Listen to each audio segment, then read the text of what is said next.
कौन? मैं अंदर आ जाऊं अम्मा पप्पू? सो बिस्मिल्लाह। सो तो नहीं रही थी? काफी रात हो गई है, मुझे लगा शायद सो गई हूँ। मेरे लिए रात दिन एक बराबर है। इस कमरे में तो जैसे वक्त थम सा गया है।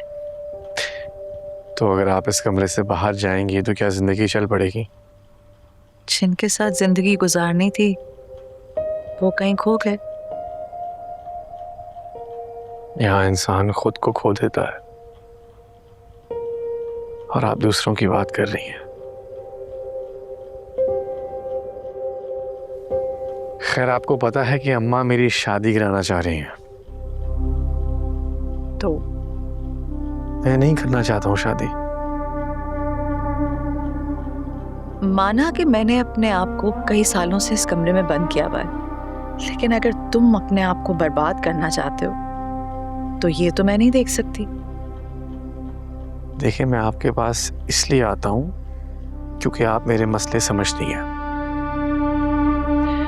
जैसे रोज तुम एक्टिंग करते हो, थोड़ी एक्टिंग शादी की भी कर लेना। लेकिन अगर मुझे वो शादी के बाद मिल गई तो? खो जाने वाले लोग दोबारा कम ही मिलते हैं। कोई नई लड़की अगर तुम्हारी जिंदगी में आएगी तो हो सकता है तुम अपने अंधेरे के हमसफर को भूल जाओ। इतने सालों से खुद को शोहर के इश्क में कैद करने वाली खुर्शीद आज ये सब कुछ कह रही है। मेरी बात और है। एक औरत का मर मिट जाना बहुत आसान होता है, मर चाहे भी तो फना नहीं हो सकता। उसकी बहुत सारी जिम्मेदारियां होती हैं,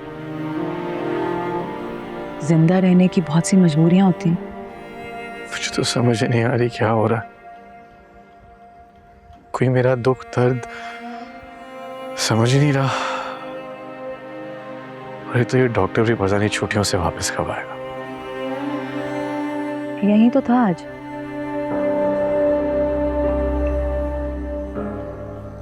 यही था? और इसने मुझे बताया नहीं? बाकी सबका तो मुझे नहीं पता, लेकिन कह रहे थे कि उसका कोई पेशेंट मर गया था, उसका जनाजा लेकर आया था, फिर उसको दफनाने कहीं और ले गया।